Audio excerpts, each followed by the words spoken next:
যে দোয়াটি পাঠ করলে সঙ্গে সঙ্গে আপনি আল্লাহর সাহায্য পেয়ে যাবেন। যে কোনো বিপদ মুসিবতে ছোট্ট দোয়াটিকে আপনি পাঠ করতে দেরি হবে, আল্লাহ তাআলা তৎক্ষণাৎ আপনাকে সাহায্য করবেন।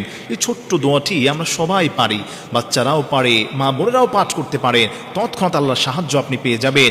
আপনার সন্তানটা বিদেশি বিপদে আছে, চাকরি হচ্ছে না, অনেক বিপদ আপনার দিকে ধেয়ে আসছে, ছোট্ট দোয়াটিকে আপনি তৎক্ষণাৎ 3 বার পাঠ করেন, আল্লাহ তাআলা আপনাকে সাহায্য করবেন। এই ছোট্ট দোয়াটি হলো আগিসনি ইয়া রহমান, আগিসনি ইয়া রহমান, হে রহমান, হে দয়াময় আল্লাহ, আপনি আমাকে সাহায্য করেন। এই ছোট্ট দোয়াটি আপনি পাঠ করবেন।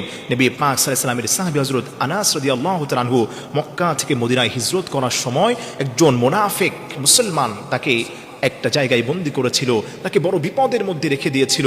রাসূল পাক সাল্লাল্লাহু আলাইহি ওয়াসাল্লামের খবর নেওয়ার জন্যে হযরত আনাস রাদিয়াল্লাহু তাআলা আনহু দেখলেন গুহার মধ্যে চরম অন্ধকার, ওই লোকটা তাকে হামলা করতে আসছে। সঙ্গে সঙ্গে হযরত আনাস বললেন, আগিসনি ইয়া রহমান, আগিসনি ইয়া রহমান, হে দয়াময় রহমান আল্লাহ, আপনি আমাকে সাহায্য করেন। তৎক্ষণাৎ হযরত জিবরিলের মাধ্যমে আল্লাহ তাআলা তাকে সাহায্য করেছিলেন যে কোনো বিপদ মুসিবত বালা মুসিবত থেকে বাঁচতে।